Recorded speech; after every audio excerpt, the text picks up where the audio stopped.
The human three bodies.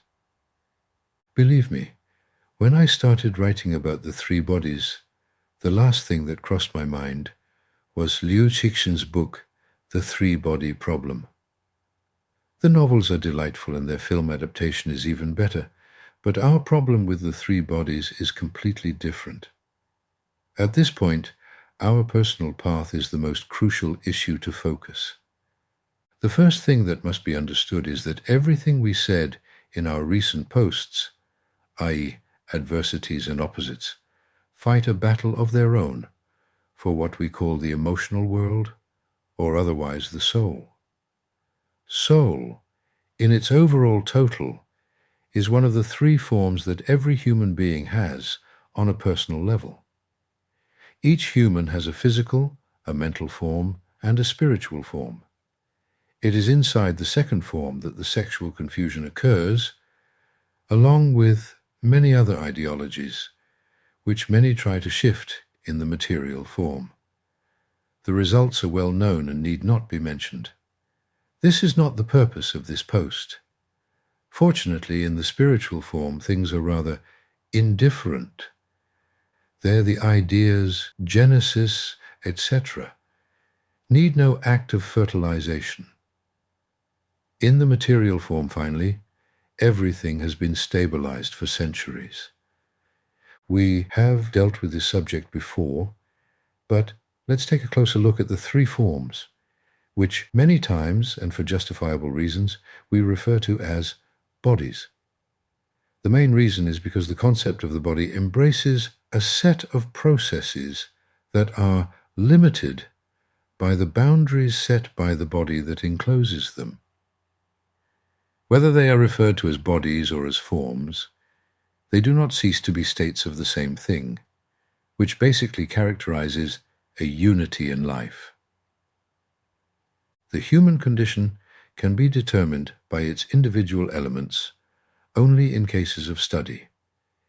It is a dynamic whole, regardless of whether it can occasionally survive without some of the subsets that define it.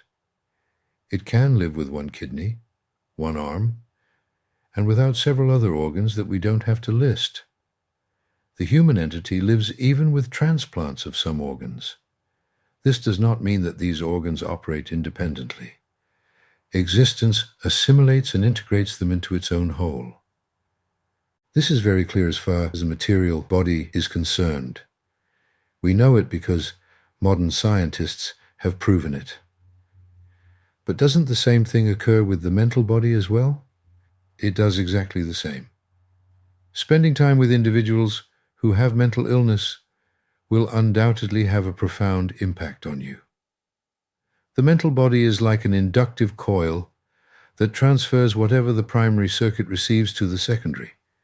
Imagine that the primary is the soul fluids of the people we associate with, and the secondary is our own soul form. In our spiritual body, the alteration from the environment is clear. Your teacher determines your lessons, as popular wisdom suggests. Makes you wonder why we choose to have all the morons and the mentally ill leading our society. Let's continue with the body of the soul, since this is the most vulnerable and is the one that suffers the most injuries from the environment. First, we should note that, as a function, it has a direct relationship with the corresponding body of creation, since it is fed by it. Put differently, the soul's cosmic body, along with its surroundings, affects it. That's where all the confusion is occurring. It is there that the forces of chaos and disorder struggle with those of order. That we, as humans, have given them forms does not change the essence of the dispute. We refer to the forces of order as the angelic world, while those of disorder as demonic.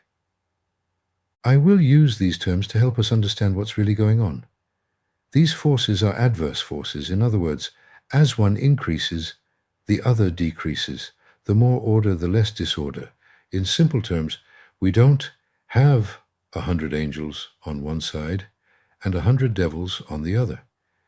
We have 100 mixed units that make up the soul body of creation. The final stage will be one or the other. Either the forces of chaos or those of order will prevail. In terms of the human body, where does this happen? In its soul form, or as we commonly refer to, in the heart. So simple. What is happening there? One hell of a mess. The worst thing is that society tries to institutionalize soul acts. And in some extreme cases, it should do so. People who are governed by their passions should not have the freedom to act without limits. However, there is a distinction between the two.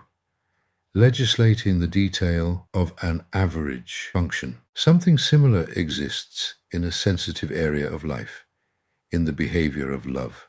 Choosing a love partner should not be a taboo, but there are limits. Consent is a basic necessity, and of course not interpreted by anyone, but by a mentally healthy society. There is no need to go into details. That is not my purpose.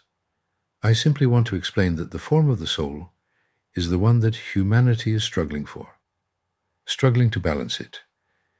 If we resemble the form of the soul form with the physical one, we would not see two people alike. We would have people walking around with 3 legs, 1 eye, and every other deformity you can imagine. Our focus should be on gradually studying the soul body of creation. If we think about its functions, we will draw correct conclusions about the effort we must make as individuals in order to shape our soul form properly. It is in there that adversity functions and oppositions are first expressed, and it is this strange duality that we must understand. To make it even more clear, we must allow opposed ideas and concepts to fertilize. In the adverse case, we better help dominate the ones that resemble order. Be careful, though. If something is very strong within us, it's better not to ostracize it at once, but first to balance it, and step by step, after examining it, act in a way that minimizes it. I'm limited in my openness due to the personal nature of everything, including childhood traumas and more. We should not be captive, though, to all the prejudices, barbaric customs, and formalities that suffocate our souls. Our first goal should be to eliminate all the falsehoods we carry and prioritize authenticity step by step. Only then we will be able to see with a clear vision within us and recognize the battle of adversity powers. Unfortunately, recognizing it is not always easy. Don't forget that the opposite of love is not hate, but indifference. Hate is the adverse of love, and this is the way.